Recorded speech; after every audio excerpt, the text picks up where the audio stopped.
اول آخر حیدر حیدر حیدر شوق خون سر حیدر حیدر حیدر. بہترین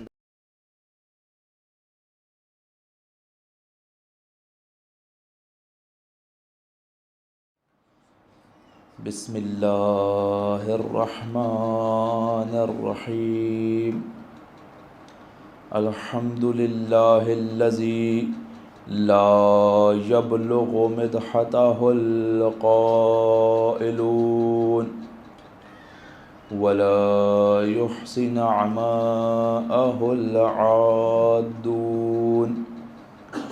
ولا يؤدي حقه المجتهدون ثم الصلاة والسلام على رسول الثقلين جد الحسن والحسين ومحبوب رب المشرقين والمغربين سيدنا ومولانا وطبيب قلوبنا وشفيع ذنوبنا أبي القاسم المصطفى محمد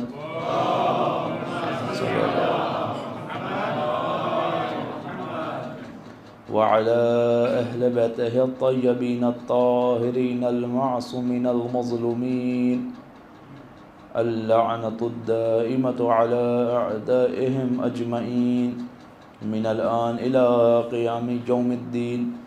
بسم الله الرحمن الرحيم رب اشرح لي صدري ويسر لي أمري واحلل عقدة من لساني يفقهوا قولي. أما بعد فقد قال إمام الحسين عليه السلام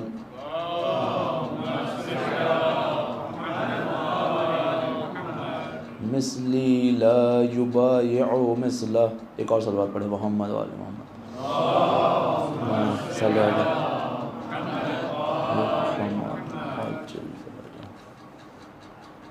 خداوند متعال کی بارگاہ میں شکر گزار ہیں کہ اس نے ایک بار پھر موقع دیا، مہلت دی کہ اس ازوات مقدسہ ان ہستیوں کا ذکر بجا لائیں کہ جن کا ذکر کرنے سے ہمیں قرب الہی حاصل ہوتا ہے. اور آپ حضرات جتنا خدا کا شکر ادا کریں اتنا کم ہے. جناب امیر اپنے خطبے میں ارشاد فرماتے ہیں کہ اس کی نعمتوں کا شمار کرنے والے اس کی نعمتوں کو گن نہیں سکتے،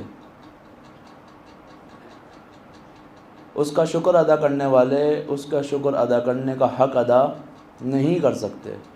کیوں؟ کیونکہ اس کی نعمات اتنی زیادہ موجود ہیں کہ انسان اس کا شکر ادا کرنے سے قاصر ہے.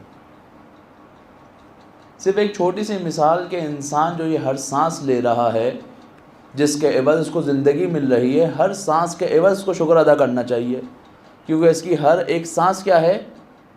اس کی زندگی کا باعث ہے اور یہ ایک نعمت ہے. جب وہ اپنی ایک سانس کا شکر ادا کرے گا تو اس شکر ادا کرنے کے دوران کئی بار اور سانس لے چکا ہوگا.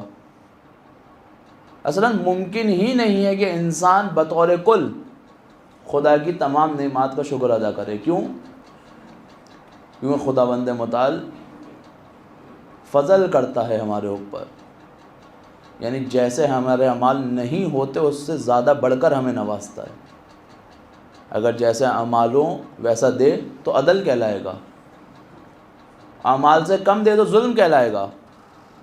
لیکن نہ خدا کم دیتا ہے نہ برابر دیتا ہے، بلکہ ہمیشہ جتنے اعمال ہوتے ہیں اس سے بڑھ کر ہمیں عطا کرتا ہے. یہ فضل الہی ہے. اور آپ اس سرزمین پہ ذکر کو زندہ کر رہے ہیں. کبھی ذرا تصور کریں، غور و فکر کریں کہ واقعہ حجاز کی سرزمین سے شروع ہوتا ہے، جس کو آج لوگ سعودی عرب کے نام سے جانتے ہیں. نام اصل میں حجاز ہے. سعود خاندان آ کر اس کے اوپر قابض ہوا، نام آل سعود ہو گیا، سعودی عرب رکھ دیا گیا، نام حجاز.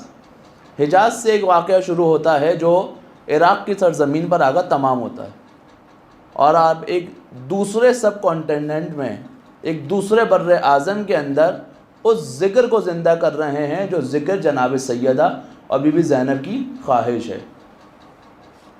اس کام کے لیے خداوند عالم نے آپ کا انتخاب کیا ہے۔ کتنا شکر ادا کریں ان نعمات کے عوض۔ اور پھر اس ذکر کو زندہ کرنے سے خدا کو فائدہ نہیں ہو رہا، بلکہ اس کے مقابلے میں فائدہ بھی ہمیں ہو رہا ہے اور ہماری امت کو ہو رہا ہے۔ کتنا کریم اور رحیم ہے پروردگار۔ ہماری گفتگو جس موضوع کے تحت چل رہی ہے اس کا عنوان ہے کہ کربلا اسلام کا مضبوط قلعہ، کہ جس نے اسلام میں آنے والی تمام کی تمام برائیوں کو کس طرح اکھاڑ کر پھینکا۔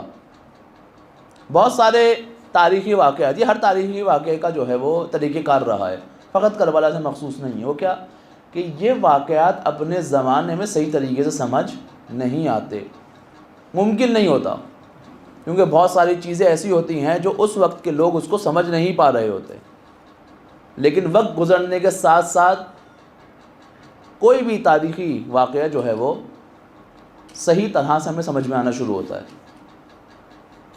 کربلا آج ہمیں صحیح طریقے سے سمجھ میں آ رہی ہے کہ اس کے اندر کیا کیا، کیوں بہرحال اس دور میں میڈیا موجود نہیں ہے، امام تک خبر دیر سے پہنچ رہی ہے، حضرت مسلم خبر نہیں پہنچا پائے، نہیں پتہ چل سکا وقت پہ کیا واقعہ رونما ہو رہا ہے۔ جناب حبیب گھر میں ہیں، شہر کے حالات خراب ہیں، حضرت مسلم شہر میں ہی ہیں، لیکن ظاہر ہے رابطہ نہیں ہے، کیسے پتہ چلے گا کون کس وقت کہاں پر موجود ہے۔ آج ہمارے لیے بہت ساری چیز سمجھنا آسان ہوتا ہے، کیونکہ اب وقت گزر گیا، آن پیپر ہر چیز ہمارے سامنے آ گئی کہ اس وقت وہ وہاں موجود تھا، اس وقت وہ وہاں موجود تھا۔ لیکن آج آپ سوچیں نا، پورا میڈیا ختم کر دیا جائے، موبائلز ختم کر دیے جائیں، اب کون کس وقت کیا کر رہا ہے ہمیں کیسے پتہ چلے گا، کیسے کنیکٹ ہوں گے آپس میں۔ وقت کے ساتھ ساتھ یہ واقعہ کھلا، 3 اہم چیزیں اس واقعے کے اندر موجود تھیں: بیعت، کوفے کے خطوط اور امر بالمعروف اور نہی عن المنکر۔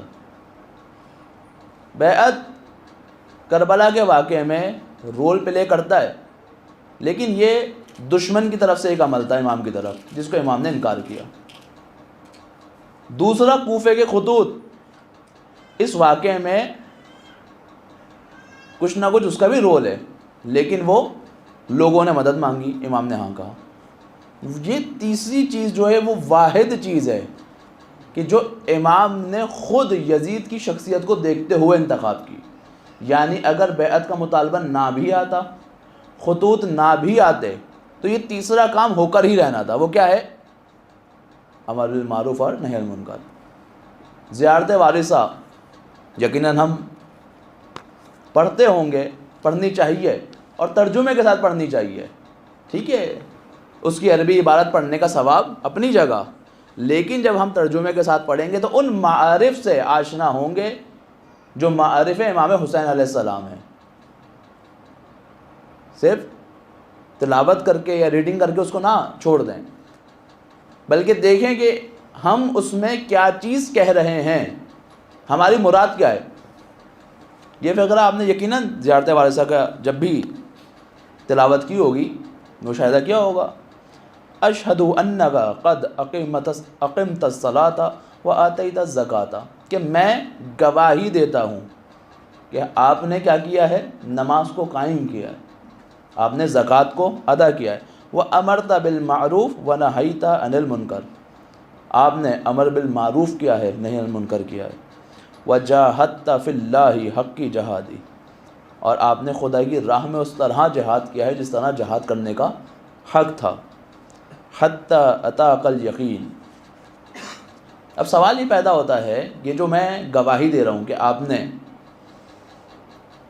نماز قائم کی، آپ نے زکوٰۃ دی، آپ نے یہ امر بالمعروف کو زندہ کیا، نہی عن المنکر کو زندہ کیا، تو یہ گواہی کس چیز کے مقابلے پر ہے؟ کیا یہ کوئی وہ گواہی ہے جو ہم جج کے مقابلے پر کسی مجرم کے لیے دیتے ہیں؟ یا ممکن ہے کوئی مجرم نہ ہو، کوئی شخص گواہی کے طور پہ بات کو ثابت کرنے کے لیے کہتا ہے کہ نہیں میں نے دیکھا ہے، ایسا فلاں سے پوچھ لو، وہ آگے کہتا ہے ہاں بھائی صحیح کہہ رہا ہے، یہ جو ہم گواہی دے رہے ہیں امام حسین نے تمام کام کیے کہ کس کے مقابلے پر گواہی دے رہے ہیں, کس کے لیے گواہی دے رہے ہیں, کس کو گواہی دے رہے ہیں. کیا ایسا ہے کہ ہم خداوند متعال کی بارگاہ میں گواہی دے رہے ہیں کہ امام نے ہاں یہ کام کیا ہے, میں اس کا گواہ موجود ہوں, کیا یہ گواہی ہے؟ اس سے کیا فائدہ, امام کو کیا فائدہ, اس سے خدا کو کیا فائدہ؟ میری گواہی کی کیا ان کو ضرورت ہے؟ نہیں, وہ گواہی نہیں ہے. بلکہ علماء فرماتے ہیں بعض اوقات انسان جو گواہی دے رہا ہوتا ہے وہ در حقیقت یہ گواہی ہوتی ہے کہ میں نے آپ کے ہدف کو صحیح طرح سے سمجھا ہے. ہاں میں سمجھ گیا, میں اقرار کرتا ہوں, میں بتاتا ہوں کہ آپ نے واقعاً نماز کو قائم کیا ہے, میں بتاتا ہوں میں نے مشاہدہ کیا ہے, میں نے معاشرے میں دیکھا ہے کہ آپ نے کس طرح زکوٰۃ کو ادا کیا ہے. میں گواہی دیتا ہوں کہ معاشرے کے حالات دیکھ کر مجھے یہ بات سمجھ آئی ہے کہ آپ نے عمل بالمعروف کو زندہ کیا ہے اور نہی منکر کو زندہ کیا ہے. یہ وہ گواہی ہے, یہ وہ گواہی نہیں ہے جو کسی مجرم کے مقابلے پر دی جاتی ہے یا کسی کے بات کو ثابت کرنے کے لیے دی جاتی ہے. یہاں پر ہم خود یہ بات ثابت کر رہے ہیں کہ ہم نے کربلا کو صحیح طریقے سے سمجھا ہے. جب ہی میں نے گواہی دی کہ میں تمام کے تمام کام کو انجام دیتا ہوں. تو بہت ساری موومنٹ تاریخ کے اندر ہوئی ہیں, ایسی موومنٹ بھی ہوئی ہیں جس میں امر بالمعروف ہوگا, اچھائی کی طرف بلانا ہوگا, برائی سے دور کرنا بھی ہوگا, لیکن کربلا کو ہی یہ خاص مقام حاصل کیوں ہے؟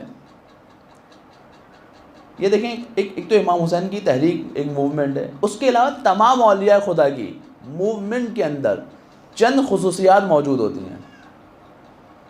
2 رکعت نماز فجر میں ہی پڑھتا ہوں, 2 رکعت نماز فجر نماز جو ہے وہ مثلاً مولانا تشریف فرمائے پڑھتے ہیں.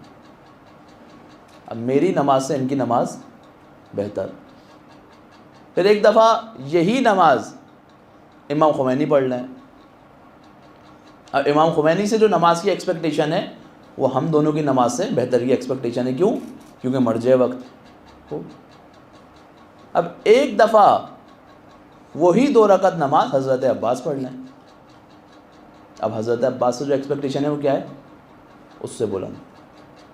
اب وہی 2 رکعت نماز مولا کائنات پڑھ لیں.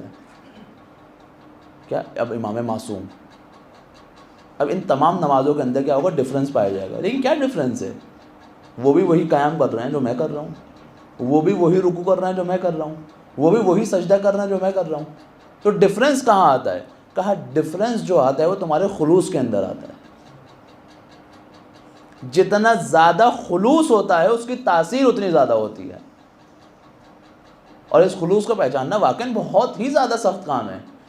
مولا کائنات ایک مقام پر ارشاد فرماتے ہیں کہ عمل کو باخلوص انجام دینا عمل انجام دینے سے زیادہ سخت ہے,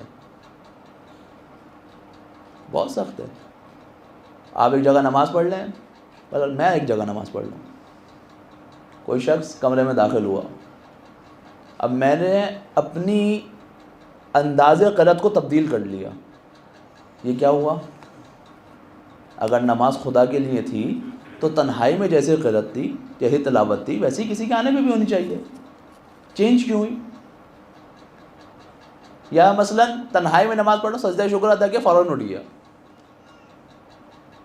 کسی ایسے مقام پہ کھڑا ہوں جہاں بہت سارے لوگ موجود ہیں, اب میں نے سجدہ شکر ادا کیا, وہ لمبا ہو رہا ہے. یہ کیا ہے؟ اگر خدا کے لیے تھا تو تنہائی میں اور لوگوں کے سامنے کوئی فرق نہیں آنا چاہیے تھا. ایک دفعہ ایک عابد ایک مسجد میں رات بھر نماز کے لیے جاتا ہے, عموماً اس کا روٹین ہے. ایک دن گیا, اس نے سنا ہے کہ بادشاہ جو ہے عموماً رات میں روٹ پہ نکلتا ہے, راؤنڈ پہ نکلتا ہے, دیکھتا ہے شہر کے حالات ٹھیک ہیں, رات کے وقت ٹھیک نہیں ہیں. یہ شخص جو عابد ہے معمول کے مطابق مسجد میں نماز پڑھ رہا ہے. اس کو دروازہ کھلنے کی آواز آئی. اب یہ سمجھا کہ شاید بادشاہ جو راؤنڈ پہ نکلتا ہے مسجد میں آ گیا. اب اس کا خضوع و خشوع و انداز عبادت کے اندر ایک تبدیلی آئی. دعائیں بھی گڑ گڑا کر مانگ رہا ہے خدا کی بارگاہ میں. پوری رات عبادت کرتا رہا, لمبے لمبے سجدے.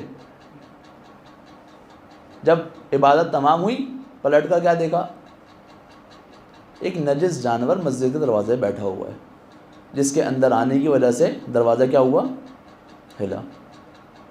تو خود متوجہ ہو کے کہتا ہے کہ آج میں نے پوری رات جو عبادت کی ہے خدا کے لیے نہیں، اس نریس نارمل کے نہیں کرتی. آدھوں کا انسان کو پتہ نہیں چلتا کہ اس کی عبادت میں کس طریقے سے شیطان پینیٹریٹ کر رہا ہے، پتہ نہیں چلتا، بالکل پتہ نہیں چلتا. ایک شخص ہمیشہ بلے وقت آتا ہے مسجد میں، پہلی صف میں بیٹھ کے نماز پڑھتا ہے، کئی سالوں تک اس کا روٹین رہا. ایک دن کیا دیکھا کہ وقت سے تھوڑی سا لیٹ ہو گیا. امام جماعت مل گئی، نماز جماعت مل گئی، نماز پڑھی پراپر طریقے سے، لیکن بعد میں گریہ کر رہا ہے مسلسل. امام جماعت متوجہ ہوئے کہ اس شخص کا جو گریہ ہے وہ تھوڑا سا غیر ہے، نارمل روٹین سے ہٹ کے کچھ گریہ کرے. اس کے پاس آئے، کہا کیا ہوا، کوئی مسئلہ ہے، کوئی ماجرا ہے، روز آتے ہو؟ کہا آج مجھے مسجد آنے میں دیر ہو گئی. کہا تو؟ کہا مجھے پہلی صف میں جگہ نہیں ملی. کہا تو؟ کہا میں اس طریقے سے عبادت نہیں کر سکا جو میں کرتا تھا. میں کیوں؟ کہا پہلی صف میں جگہ نہیں ملی. میں نے کہا اچھا یہ بتاؤ کہ جو تم رو رہے ہو یہ نماز کا اول وقت تھوڑا سا ڈیلے ہونے کی وجہ سے رو رہے ہو یا پہلی صف میں جگہ نہ ملنے کی وجہ سے رو رہے ہو؟ ایک دم شوق ہوا، کچھ سوچا ہی نہیں روتے ہوئے. پھر جب اس نے اپنا محاسبہ کیا تو اس کو سمجھ آیا نہیں میں تو پہلی صف کے لیے رو رہا ہوں، نماز تو میں نے ادا کی ہے، باجماعت ادا کی ہے. یہ کیا ہوا؟ انسان جب عبادت کر رہا ہوتا ہے بعض اوقات چھوٹی چھوٹی چیزیں شیطان ورود کرتا ہے. شیطان کو راستہ نہ دیں. تو کیا فرق ہے ہماری تحریک میں اور اولیاء خدا کی تحریک میں؟ خلوص کا فرق ہے. اب اگر جو شخص چاہتا ہے کہ ویسے ہی تاثیر معاشرے پر رکھے جیسے ایک ولی خدا رکھتا ہے تو اپنی نیتوں کو خالص کرنا ضروری ہے، اپنے وجود کو پاک کرنا ضروری ہے ان تمام کی تمام برائیوں سے، ان تمام کی تمام چیزوں سے. جب تک یہ پاک اور پاکیزہ نہیں ہوں گی انسان کا وجود پاک نہیں ہوگا، اور جب تک اس کا وجود پاک نہیں ہوگا اس کی زبان میں ویسی تاثیر نہیں آ سکتی. پہلے خود خیر کی طرف آنا ہے اور پھر دوسروں کو بلانا ہے، پھر اس کی زبان کے اندر خود بخود ایک ایسی تاثیر آ جاتی ہے. آپ دیکھیں نا اوائل اسلام سے لے کے رسول خدا کی زندگی کے آخر تک کتنی جنگیں ہوئی، کتنے بہادر لوگ گزرے، کتنے لوگوں کو مسلمانوں نے سیف الاسلام کہا، مختلف القابات دی ہے، لیکن کتنے افراد کی ضربت کو رسول خدا نے یہ کہا ہے کہ ضربت علی یوم الخندق افضل من عبادت الثقلین. کتنے لوگوں کی ضرب کو کہا ہے، ایک ضرب ثقلین کی عبادت سے افضل. صحیح حدیث ہے نا، تمام منابع میں موجود ہے، اہل تسنن اہل تشیع ہوں فرق نہیں پڑتا، ہر منبع میں یہ حدیث موجود ہے. ثقلین کی عبادت سے افضل کیا؟ ایک ضرب. یعنی پوری کی پوری ثقلین کی عبادت کو ایک پلڑے میں رکھیں اور مولا کائنات کی پوری زندگی تو چھوڑ دیں، فقط ایک ضرب کو رکھیں تو یہ اس ضرب کا پلڑا بھاری ہے، افضل کا ہے، بہتر کا ہے. کیوں؟ جب جنگ خندق پیش آ رہی ہے، عمر ابن عبد آیا، جنگ شروع ہوئی، پہلے مولا کائنات تو کہتا ہے کہ تم کیونکہ ابو طالب سے میرے روابط اچھے ہیں تم پلٹ جاؤ، مجھے اچھا نہیں لگے گا کہ میں تمہیں ختم کروں. مولا کائنات نے کہا کہ میں خدا کے لیے آیا ہوں، تمہیں بھی اسی کی دعوت دیتا ہوں. کہا میں تم سے جنگ نہیں کرنا چاہتا. مولا نے کہا میدان میں آنے کے بعد میں واپس نہیں جاتا، یا تو اسلام قبول کرو یا مجھ سے جنگ کرو. مولا کائنات سے جنگ شروع ہوئی. مولا جب اس کے اوپر حاوی ہو گئے اس نے جسارت کی. کیا کیا؟ جناب امیر کے چہرے کے اوپر اس نے تھوکا. مولا علی کو غصہ آیا، لیکن اس غصے کے عالم میں فوراً اس کے اوپر سے اتر گئے، نہیں قتل نہیں کیا. کیوں؟ کیونکہ اگر میں نے ابھی اس کو قتل کر دیا تو یہ میرے نفس کے لیے ہوگا، خدا کے لیے نہیں ہوگا. کیونکہ ابھی اس نے مجھے غصہ دلایا ہے، اگر ابھی میں اس کو مار دوں گا تو اس کا مطلب یہ ہے کہ میں نے اپنے نفس کو خوش کیا. جب تک مولا کا غصہ ٹھنڈا نہیں ہوا مولا نے نہیں کیا، اور جب مولا کا غصہ کم ہوا دوبارہ، اور پھر جب جنگ کا آغاز کیا مولا نے اس کو واصل جہنم کیا، اور جب واصل جہنم کرنا تھا تو پہلے کر دیتے، کہاں نہیں۔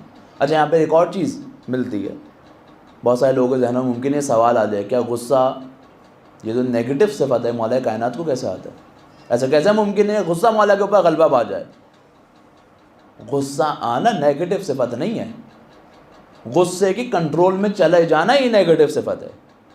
مولا خود فرماتے ہیں غصہ آنا شرافت کی نشانی ہے، لیکن اس غصے کو پی جانا یہ مومن کی نشانی ہے۔ غصہ آتا ہے، ایک فطری عمل ہے، ایک ایموشن ہے، غصہ آئے گا۔ امام موسیٰ کاظم کو کاظم کہا کیوں جاتا ہے؟ اس کو غصہ آئے، لیکن اس غصے کو مینیج کرنا آنا چاہیے کہ کہاں پر شو کرنا ہے، کہاں پر شو نہیں کرنا، کہاں پر کتنا شو کرنا ہے۔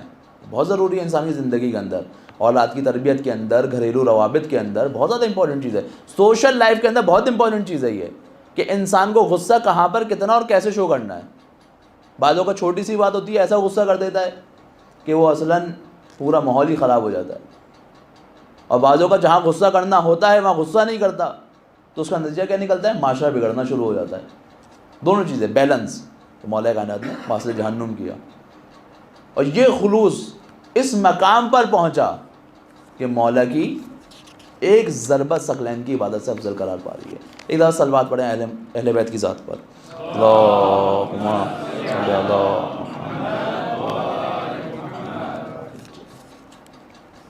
یہ امر بالمعروف اور نہی عن المنکر جو مسلسل ہم اس کا نام سن رہے ہیں، مسلسل چوتھی پانچویں مجلس ہو چکی ہے، یہ ہے کیا؟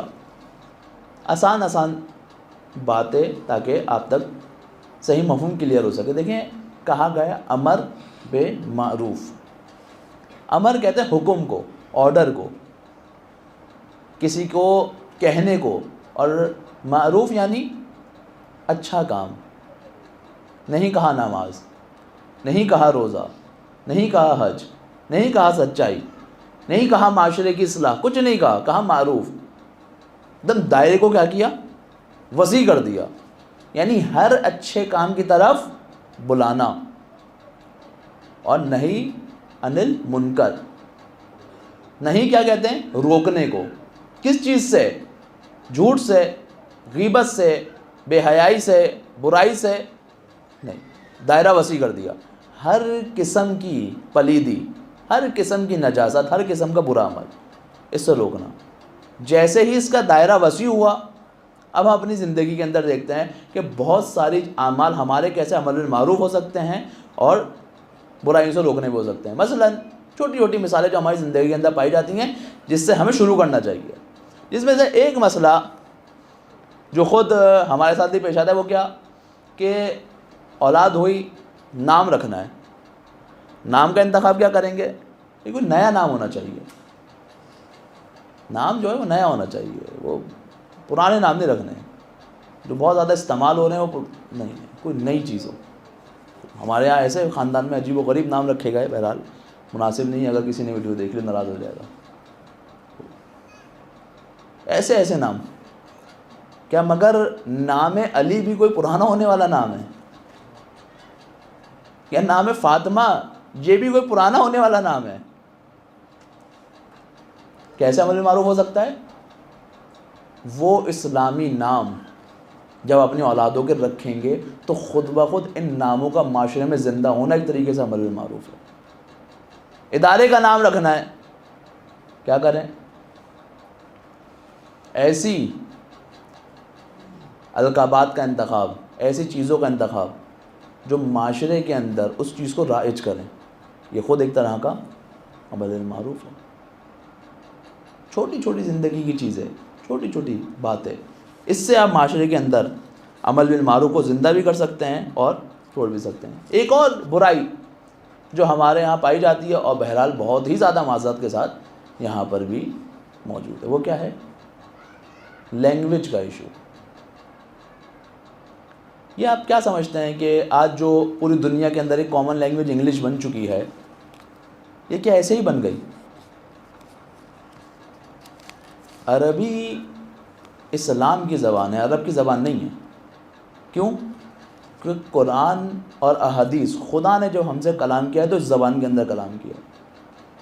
جب خدا چاہتا ہے ہم سے کلام کرنا تو عربی میں کرتا ہے، جب خدا چاہتا ہے کہ ہم اس سے کلام کریں تو ہم نماز عربی میں پڑھتے ہیں، قرآن عربی میں پڑھتے ہیں، کلمات تمام عربی میں ہے۔ تو کیا ہی اچھا ہوتا کہ مسلمان اس کے اندر اسٹینڈ لیتے کچھ وقت پہلے اور اپنی کامن لینگویج کو عربی قرار دیتے۔ ہمارے اسکولز میں، ہمارے ایجوکیشن سسٹمز کے اندر یہ چیزیں رائج ہونی چاہیے تھی کہ ایک ایسی کامن لینگویج جو اسلام کی لینگویج ہو وہ رائج ہونی چاہیے تھی۔ آج پوری دنیا کے اندر جو کامن لینگویج ہے وہ انگلش رائج ہے۔ کیسے بنی؟ آج اگر کسی کو مختلف علوم کے اندر ریسرچ کرنی ہوتی ہے تو وہ مجبور ہوتا ہے کہ انگلش لینگویج کو سیکھے، لیکن الحمدللہ تشیع کے پاس ایک ایسا سسٹم آیا ہے کچھ سال پہلے کہ جس نے اس نظام کی کمر کو توڑا ہے۔ پینٹاگون میں ایک میٹنگ چل رہی تھی اور انقلاب اسلامی کے اوپر گفتگو ہو رہی تھی۔ اچھا، کیونکہ ان کی میٹنگز جب ان کے کام پورے ہو جاتے ہیں اپنی میٹنگز کو لوگوں کے سامنے پیش کر دیتے ہیں، اس میں کوئی ڈھکی چھپی بات نہیں ہوتی، پیپر ورک بھی ان کا پورا سامنے آ جاتا ہے۔ کچھ سال بعد میٹنگ ہو رہی تھی، کہا دنیا میں بہت سارے انقلابات آئے اور ہم نے ان کے اوپر غلبہ پا لیا، لیکن یہ جو انقلاب اسلامی آیا ہے نا اس کے اوپر غلبہ پانا تھوڑا مشکل ہے۔ کہا کیوں؟ کہا ہے تشیع کا انقلاب ہے۔ کہا ان کے پاس دو چیزیں ایسی ہیں جو دوسری قوموں کے پاس نہیں ہیں۔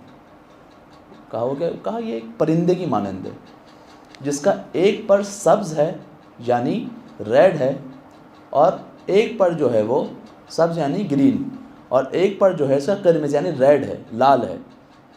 ایک پر گرین ہے اور ایک پر لال ہے۔ کہا اس سے کیا مراد ہے؟ کہا یہ جو لال پر ہے نا یہ ان کی شہادت کا پر ہے، ان کو جتنا شہید کرو یہ اتنا موٹیویٹ ہوتے رہتے ہیں، شہادت سے ڈرتے نہیں ہیں۔ کیوں؟ کیونکہ انہیں در سے شہادت کربلا سے لیا ہے، نہیں دبتے۔ دوسرا پر جو گرین پر ہے وہ کس چیز کا ہے؟ وہ امید کا پر ہے۔ ان کے اوپر جتنا بھی ظلم کر لو یہ کبھی نا امید نہیں ہوتے، کیونکہ کہتے ہیں کہ کوئی ہے جو ہمیں نجات دینے آئے گا، امام زمانہ، نظام مہدویت۔ کہا اب اس پرندے نے ایک شیلڈ پہن لی ہے، اگر ہم اس کے کسی ایک پر کو زخمی بھی کرتے ہیں نا تو وہ شیلڈ اس کا دفاع کرتی ہے۔ کہا وہ کیا ہے؟ کہا وہ نظام ولایت فقیہ ہے، وہ نظام مرجعیت ہے۔ یہ بات کس کو معلوم ہے؟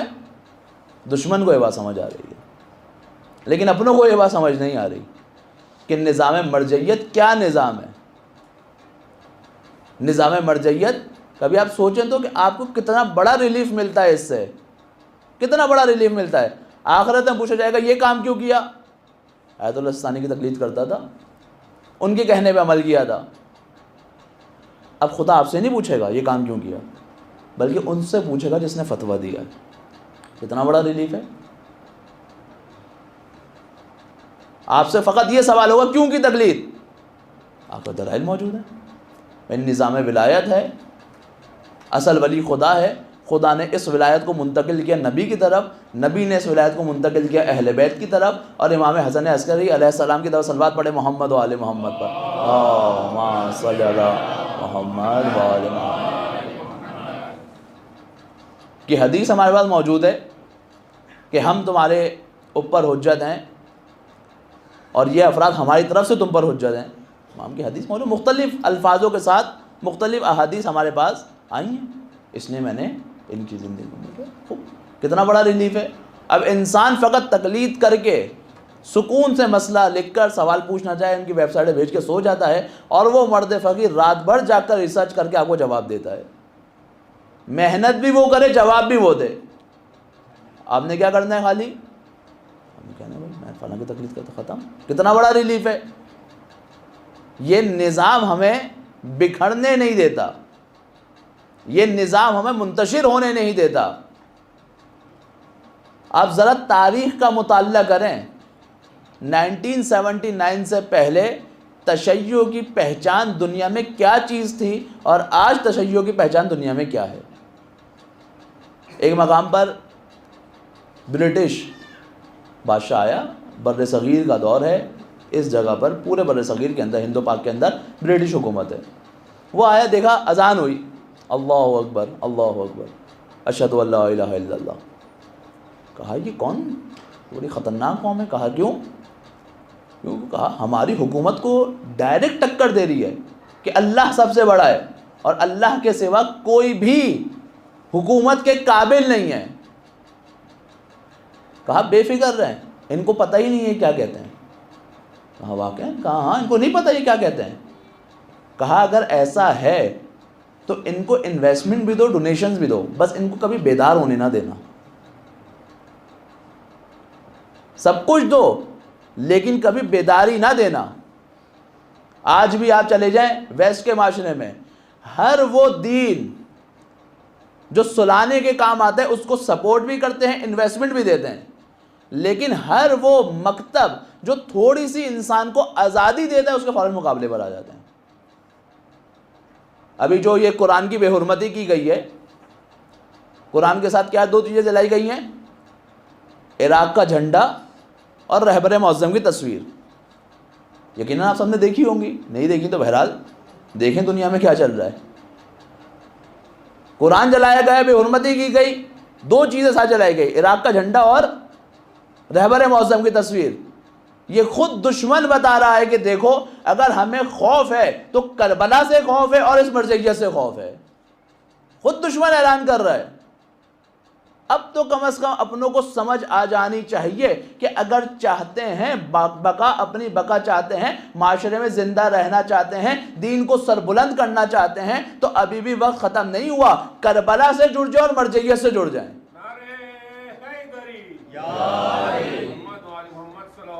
اللہم صلی علی محمد. آج کے دور میں سب سے بڑی بقا ہے یہ.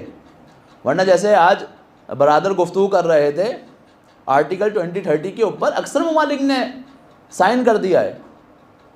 ون ورلڈ آرڈر کے تحت پوری دنیا کے اندر ایک ایجوکیشن سسٹم نافذ ہونا. اس ایجوکیشن کی کیا کیا چیزیں بہرحال وہ آپ کے سامنے عرض کی تھی کہ کیا کیا نقصانات ہیں، کیسے آپ کے اولاد کو ڈائیورٹ کیا جا رہا ہے. اگر اس مکتب سے دور ہو جائیں گے تو پھر باقی نہیں رہ سکیں گے، نہیں رہ سکیں گے باقی. اپنے کلچر کو زندہ کریں. آج کے دور میں بہت بڑا امر بالمعروف ہے یہ، اپنے کلچر کو زندہ کرنا، اپنی زبان کو زندہ کرنا، اپنی تربیت کو زندہ کرنا. آپ دیکھیں نا محرم کتنا تبدیل ہو گیا ہے. آج سے بزرگان بیٹھے ہوئے میری حتماً تائید کریں گے کہ آج سے کچھ سال پہلے جیسے ہی ایام ازاں آتا تھا ٹی وی بند کر دیے جاتے تھے. لوگ اپنے بال نہیں کٹواتے تھے، لوگ اپنی داڑھی درست نہیں کرواتے تھے، لوگ تلی ہوئی چیزیں نہیں کھاتے تھے، کڑھائی چولہے سے اتر جایا کرتی تھی. یہ کیوں ہوتا تھا؟ تاکہ اس غم کو زندہ رکھ سکیں اور آگے نسلوں تک پہنچا سکے. لیکن آہستہ آہستہ کر کے کیا کیا؟ اس کو کم کرنا شروع کیا. جانتا ہے نا یہ دشمن کہ ہماری باتوں کے مقابلے پہ سب سے خطرناک جو نظام ہے مرجعیت کا نظام ہے، تو اس کو آگے کھوکھلا کرنا شروع کرو، لوگوں کو خلاف کرنا شروع کیا چھوٹی چھوٹی باتوں پہ. یہ فلاں ماتم کو منع کرتے ہیں، یہ فلاں عزاداری کو منع کرتے ہیں، یہ کرتے ہیں وہ کرتے ہیں. کچھ بھی نہیں ہے. آپ جس کی تقلید کرتے ہیں وہ ایسا عمل کریں، کوئی مسئلہ نہیں ہے. لیکن دیکھیں اور سوچیں کہ آج دشمن ہم سے کیا چاہتا ہے. کہیں ایسا نہ ہو کہ ہم نادانی میں دشمن کی مدد کرنا شروع کر دیں. ایسا نہیں ہو. جڑ جائیں اس مرجعیت سے. اور جب کربلا میں مختلف افراد امام سے آ کر جڑے ہیں، اس مقام پر امام نے ایک خط خود لکھا ہے. کیا کہہ کر لکھا ہے؟ کہ یہ خط مرد فقیہ حبیب کی طرف. واقعی عجیب ہے، جس کو اہل بیت فقیہ قرار دیتے ہیں.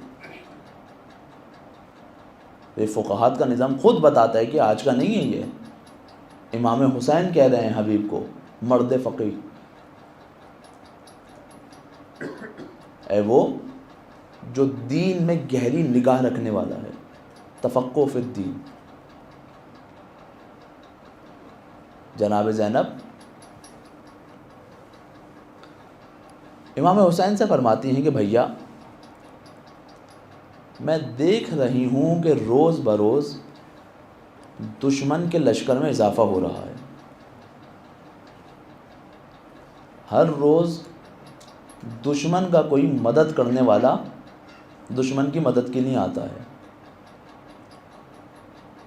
کیا بھیا ہماری مدد کرنے والا کوئی موجود نہیں ہے؟ امام کہتے ہیں نہیں بہن، میں نے بھی اپنے ایک مددگار کو خط لکھا ہے، آئے گا میری مدد کرنے۔ واقعاً کتنا عجیب ہے، بصیرت کی نگاہ چاہیے، کہیں ایسا نہ ہو کہ امام کو بلا تو رہے ہوں لیکن جس طرح امام حسین کو تنہا کر دیا ہم بھی امام کو تنہا کر دیں۔ یہ ایک شبہ معاشرے کے اندر چھوڑا جاتا ہے کہ شیعوں نے تو خود ہی بلایا تھا نا امام کو اور خود ہی شہید کر دیا۔ انشاءاللہ آنے والے وقت میں اس کا آپ کے سامنے جواب دوں گا کہ کس نے خط لکھ کر بلایا تھا۔ امام کا شیعہ وہ ہو ہی نہیں سکتا جو اپنے وعدے پر وفا نہ کرے۔ جناب حبیب جب مقتل میں گئے ہیں نا، ان کے جملے ہیں کہ ہم وہ ہیں جو اپنے وعدوں کو وفا کرنے والے ہیں، تم تعداد میں ہم سے ہی بھلے ہی زیادہ کیوں نہ ہو، ہم حجت خدا کے ساتھ ہیں۔ خط لکھا، حبیب اپنے گھر میں موجود ہیں، دق الباب ہوا، کون؟ قاصد حسین۔ دوڑتے ہوئے کہ دروازے کو کھولا، خط کو لیا، امام کی خط رائٹنگ کو پہچانا، آنکھوں سے لگایا، کہا حبیب یہ خط حسین کی طرف سے، تم ہماری نسبت رسول خدا سے سب سے زیادہ بہتر جانتے ہو، حبیب ہم دشمنوں سے گھر چکے ہیں، اگر نصرت اور مدد کرنا چاہو تو کربلا آ جاؤ۔ حبیب آ کر بیٹھے، زوجہ کہا کس کا خط ہے؟ کہا حسین کا خط ہے۔ زوجہ کے ہاتھ میں دیا، خط کو پڑھا، کہا کیا ارادہ ہے حبیب؟ یہ دیکھیے با معرفت زوجہ کون ہے جو راہ خدا میں کس طرح اپنے شوہر کی مدد کرتی ہے۔ کہا تمہارا خیال آ رہا ہے تو میں تنہا چھوڑ کے کیسے جاؤں؟ کہا حبیب وہاں آل رسول تنہا ہے، تمہیں میرا خیال آ رہا ہے؟ میں برداشت کر لوں گی تم آل رسول کی مدد کے لیے جاؤ۔ غلام سے کہا کہ میری سواری لو، فلاں مقام پہ جا کر میرا انتظار کرو۔ کیوں؟ ابھی حالات کوفے کے ایسے نہیں ہیں کہ حبیب علن اعلان نکل سکیں، راستے میں گزر رہے ہیں، کچھ سامان لینے کے بہانے سے نکلنا چاہتے ہیں، دیکھا مسلم ابن اوسجہ کو، کہا مسلم کیا ارادہ ہے؟ کہا کس چیز کا؟ کہا تمہیں نہیں معلوم حسین کے ساتھ کیا ہوا؟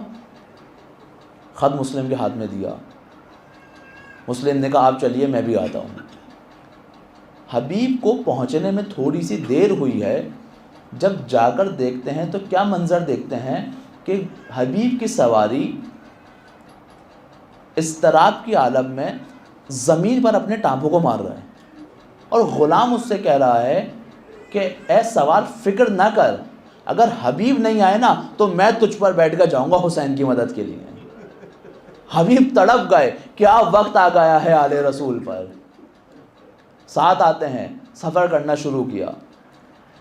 امام حسین کے کاروان نے دیکھا کہ دھول اٹھ رہی ہے، دور سے آتے ہوئے جیسے ہی حبیب کو دیکھا ہے نا، اللہ اکبر کی صدائیں بلند ہوئی ہیں۔ بی بی نے جناب فضہ سے کہا اے فضہ جا کر دیکھو کہیں خیموں پہ حملہ تو نہیں ہو گیا۔ کہا نہیں بی بی، خوشخبری ہے، آپ کے بھیا کی مدد کے لیے حبیب آئے ہیں۔ بی بی کہتی ہیں اے فضہ جا کر حبیب کو میرا سلام کہنا۔ فضہ آئی ہیں، اے حبیب مبارک ہو، تمہیں زینب نے سلام بھجوایا ہے۔ ارے خاک پر بیٹھ گئے، خاک کو اڑایا، آل رسول پر یہ کیا وقت آ گیا ہے کہ غریب کو، ارے غلام کو سلام کر رہی ہیں۔ دو مرکزیت کربلا میں موجود ہیں، بنے ہاشم کی مرکزیت حضرت عباس کے ہاتھ میں ہے اور اصحاب کی مرکزیت حبیب کے ہاتھ میں ہے۔ شب عاشور حضرت عباس تمام کے تمام بنی ہاشم کو لے کر بیٹھے ہیں کہ دیکھو وہ ہمارے مددگار ہیں، لیکن کہیں ایسا نہ ہو شہادت پر ہم پر سبقت لے جائیں، ہمیں پہلے جا کر اپنے مولا پر شہید ہونا ہے۔ وہاں حبیب تمام اصحاب کو لیے بیٹھے ہیں کہ دیکھو وہ آل رسول ہیں، کہیں ایسا نہ ہو کہ ہم سے پہلے وہ جا کر شہید ہو جائیں، ہمیں پہلے جا کر شہادت دینی ہے۔ اتنے میں بی بی امام حسین کے پاس آتی ہیں اور کہتی ہیں بھیا آپ نے اپنے اصحاب کو دیکھ تو لیا ہے نا، کہیں ایسا تو نہیں کہ جس طرح نانا کے اصحاب نے ان کے ساتھ وفا نہیں کی، جس طرح بابا کے اصحاب نے ان کے ساتھ وفا نہیں کی، جس طرح بھیا کے اصحاب نے ان کے ساتھ وفا نہیں کی، آپ کے اصحاب بھی آپ کو تنہا چھوڑ دیں؟ زینب حق رکھتی ہیں یہ سوال کرنے کا، دیکھتی آ رہی ہیں نا اب تک۔ حبیب نے کہیں سننا تھا، تمام اصحاب کو لے کر جمع کیا اور اپنی تلواروں کو گردن پہ رکھا، اے بی بی ہم سے وعدہ لے لیجئے، ہم آپ کے بھیا کی نصرت سے پیچھے نہیں ہٹیں گے، اب بھی آپ حکم کر دیں ہم اپنے سروں کو تن سے جدا کر دیں۔ یہ ہے حبیب کا مقام جس کو امام فقیہ کہہ رہے ہیں۔ حبیب میدان جنگ میں جاتے ہیں، خوب لڑتے ہیں، لیکن کربلا کا عالم، وہ گرمی، وہ پیاس کی شدت، انسان لڑے تو کتنا لڑے، ایک وقت آیا ہے کہ زخموں سے چور ہو کر اپنے گھوڑے سے زمین پر آئے ہیں۔ مقاتل میں جملے ہیں کہ امام حسین کے چہرے پر پوری کربلا میں کبھی تھکن محسوس نہیں ہوئی ہے، بلکہ راوی یہاں تک کہتا ہے جیسے جیسے شہادتیں ہوتی جا رہی تھیں امام کے چہرے پہ ایک عجیب نور آتا جا رہا تھا۔ لیکن دو مقام ایسے ہیں کہ جب امام کے چہرے پہ تھکاوٹ محسوس ہوئی ہے، جانتے ہیں کون سے وقت ہیں؟ ایک وقت وہ ہے جب حبیب اپنے گھوڑے سے نیچے آئے ہیں، اور ایک وقت وہ ہے جب ابو الفضل العباس اپنے گھوڑے سے نیچے آئے تھے۔ لیکن ایک فرق ہے، جب حبیب گرے ہیں نا مولا نے اظہار نہیں کیا، لیکن جب عباس گرے تھے نا مولا نے کہا اب میری کمر ٹوٹ گئی۔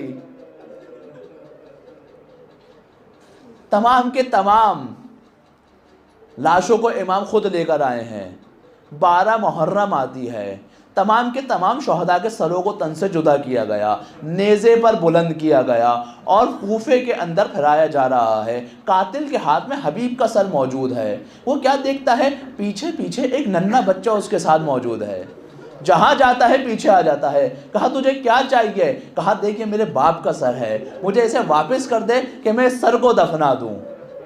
لیکن سر واپس نہیں کر رہا، کہا نہیں اس کے بدلے مجھے انعام ملے گا۔ اس نے بہت درخواست کی لیکن اس نے واپس نہیں کیا، یہاں تک کہ اس سر کو دے کر اس نے انعام وصول کیا۔ اب یہ حبیب کا بیٹا، اس نے اس کے چہرے کو پہچان لیا، یہاں تک کہ جوان ہوا، اس کو تلاش کیا ہے، جگہ جگہ گیا ہے، اپنے باپ کے قاتل کو تلاش کیا ہے، اور جب موقع ملا ہے نا تو اس نے اپنے باپ کے قاتل کو واصل جہنم کر دیا۔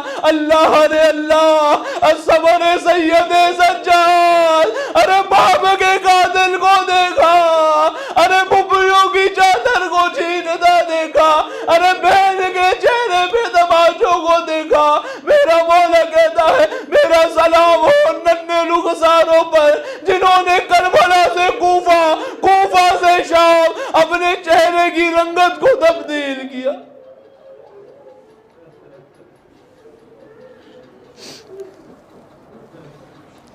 لعنت اللہ علی القوم الظالمین۔